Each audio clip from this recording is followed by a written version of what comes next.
Assalamualaikum warahmatullahi wabarakatuh. Di sini kami dari kelompok 6 yang beranggotakan Bunga Fakih, Cantika Nanda Permata, Christine, Dewi Ayudiah Pitaloka, Dea Fitri Ayuningtyas, dan Prial Hana Sapitri. Di sini kami akan mempresentasikan unit 5 mengenai pertumbuhan fisik. Materi pertama akan dibacakan oleh rekan saya Bunga Fakih. Materi pertama yaitu tentang pengertian pertumbuhan fisik. Pertumbuhan fisik adalah perubahan-perubahan fisik yang terjadi dan merupakan gejala primer dalam pertumbuhan remaja. Perubahan-perubahan ini meliputi perubahan ukuran tubuh, perubahan proporsi tubuh, munculnya ciri-ciri kelamin yang utama, maksudnya primer, dan ciri kelamin kedua, maksudnya sekunder.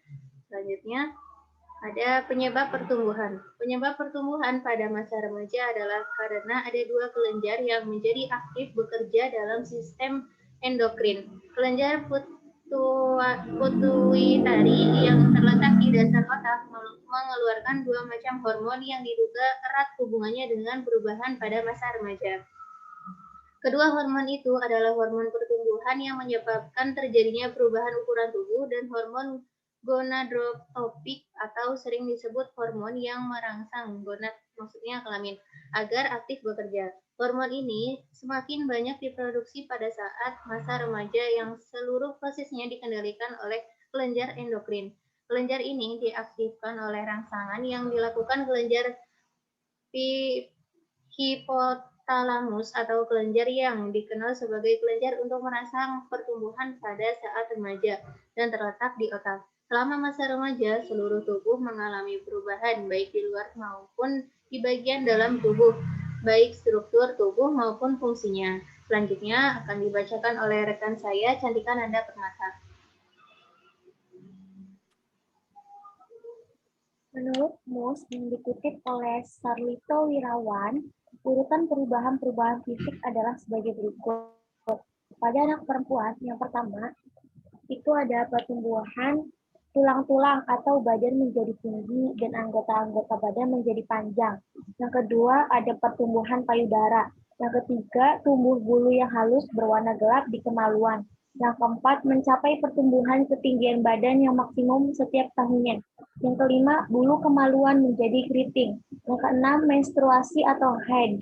Yang ketujuh, tumbuh bulu-bulu ketiak. Next. Pada anak laki-laki, yang pertama, pertumbuhan tulang-tulang. Yang kedua, testis atau buah pelir membesar. Yang ketiga, tumbuh bulu kemaluan yang halus, lurus, dan berwarna gelap. Yang keempat, terjadi perubahan suara. Yang kelima, ejakulasi atau keluarnya air mani. Yang berikutnya, bulu kemaluan menjadi keriting. Terus pertumbuhan tinggi badan mencapai tingkat maksimum setiap tahunnya. Terus tumbuh rambut halus di wajah, kumis, dan jenggot, dan tumbuh bulu ketiak, kemudian tumbuh bulu di dada. Berikutnya akan dibacakan oleh Christine.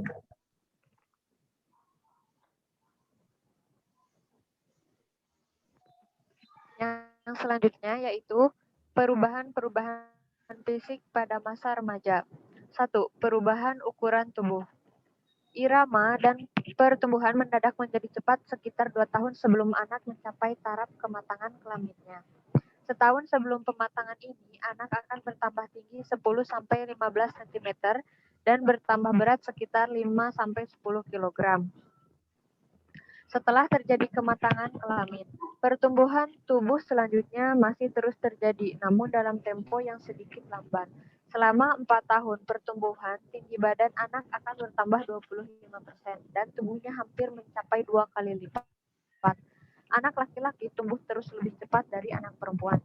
Pertumbuhan anak laki-laki akan mencapai bentuk tubuh dewasa pada usia 19-20 tahun, sedangkan bagi anak perempuan pada usia 18 tahun. Yang kedua, perubahan proporsi tubuh. Ciri tubuh yang kurang proporsional pada masa remaja ini tidak sama untuk seluruh tubuh. Ada pula bagian tubuh yang semakin proporsional. Misalnya di masa kanak-kanak jantungnya kecil, sedangkan pembuluh darah kulit kurang begitu nampak pada masa puber. Yang terjadi malah sebaliknya. Di bagian luar tampak pertumbuhan kaki dan tangan lebih panjang dibanding tubuh.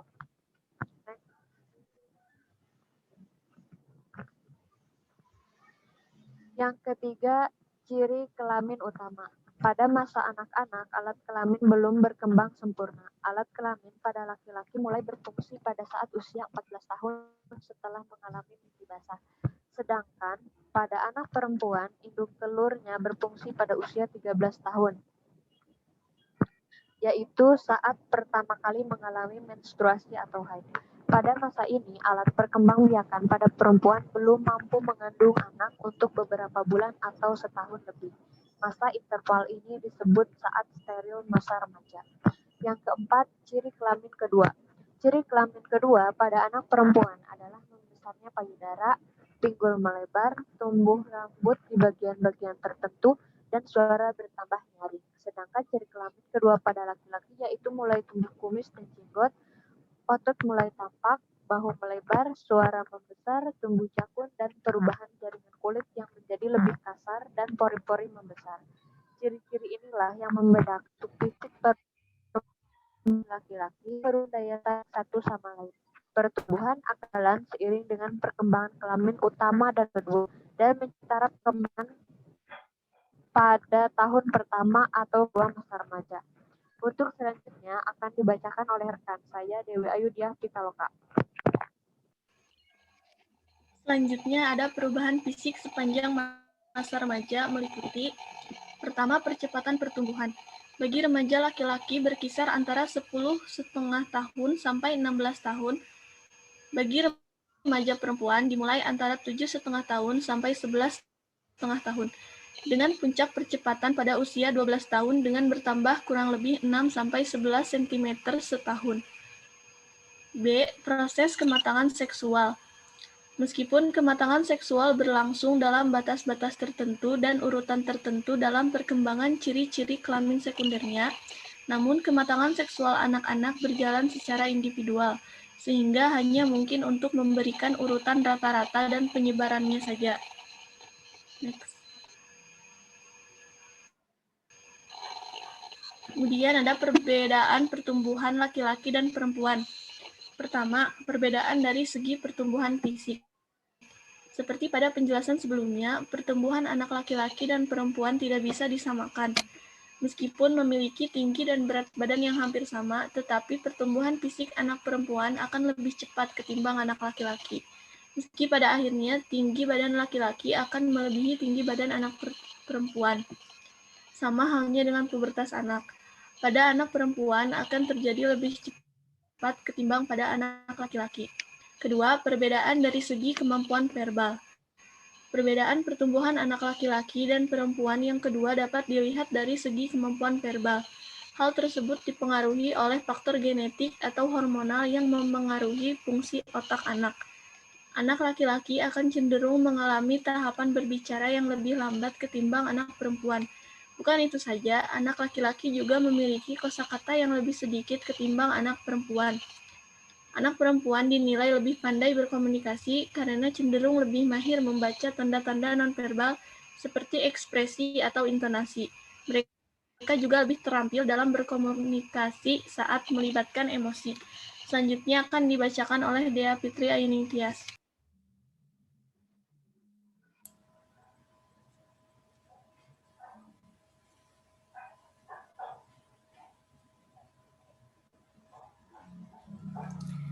Kemudian yang ketiga, itu ada perbedaan dari segi keterampilan motorik. Keterampilan motorik pada anak laki-laki seperti berlari, melompat, dan menjaga keseimbangan berkembang lebih cepat ketimbang anak perempuan. Sedangkan kemampuan motorik halus seperti keterampilan menulis, menggambar, atau mewarna berkembang lebih cepat pada anak perempuan.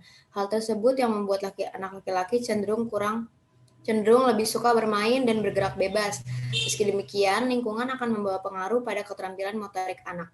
Yang keempat, itu ada perbedaan dari segi emosi. Anak perempuan lebih ekspresif dalam menunjukkan emosinya, seperti akan menangis saat sedih dan tertawa saat merasa senang. Sedangkan anak laki-laki lebih ekspresif dalam menunjukkan kemarahannya, seperti menendang atau memukul benda. Jika dilihat dari kepribadiannya, anak laki-laki akan memiliki karakter yang lebih sulit untuk diarahkan ketimbang dengan anak perempuan. Selanjutnya,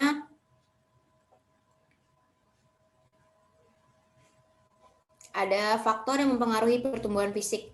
Yang pertama itu ada keturunan. Setiap manusia diwarisi genetik dari orang tuanya. Ini menjadi faktor alami yang memiliki pengaruh besar bagi tumbuh kembang manusia. Ciri fisik seperti tinggi, berat, struktur tubuh, warna mata, tekstur rambut, kecerdasan, dan bakat umumnya dibawa oleh gen. Beberapa penyakit juga bisa jadi diturunkan dari orang tua. Yang kedua ada jenis kelamin.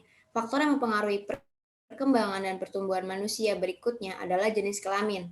Laki-laki dan perempuan tentu akan memiliki proses tumbuh kembang yang berbeda, baik secara fisik maupun psikis. Perkembangan perempuan untuk menjadi dewasa juga cenderung lebih cepat daripada laki-laki. Selanjutnya akan dibacakan oleh teman saya, Firial Hana Safitri. Yang ketiga yaitu nutrisi. Munculnya masalah kesehatan agar fungsi tubuh optimal. Asupan nutrisi juga harus seimbang.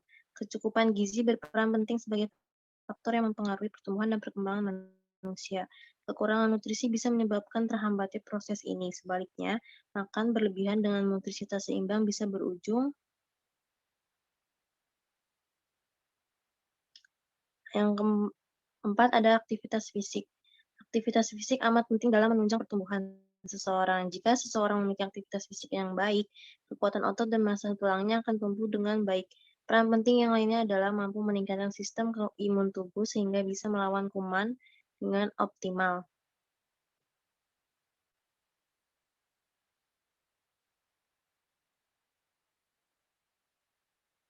Poin selanjutnya ada pendidikan. Pendidikan baik sekolah maupun keluarga penting dalam menunjang perkembangan seseorang. Pendidikan yang baik akan memberikan efek positif bagi mental, intelektual, emosional, dan kemampuan sosial.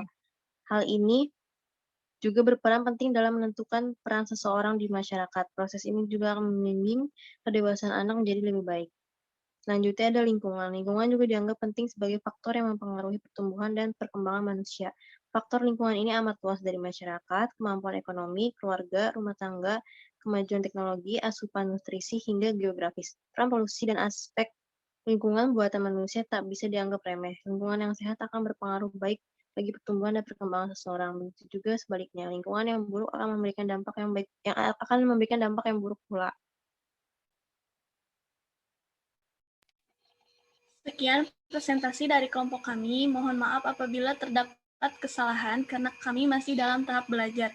Semoga materi yang kami sampaikan dapat bermanfaat. Wassalamualaikum warahmatullahi wabarakatuh.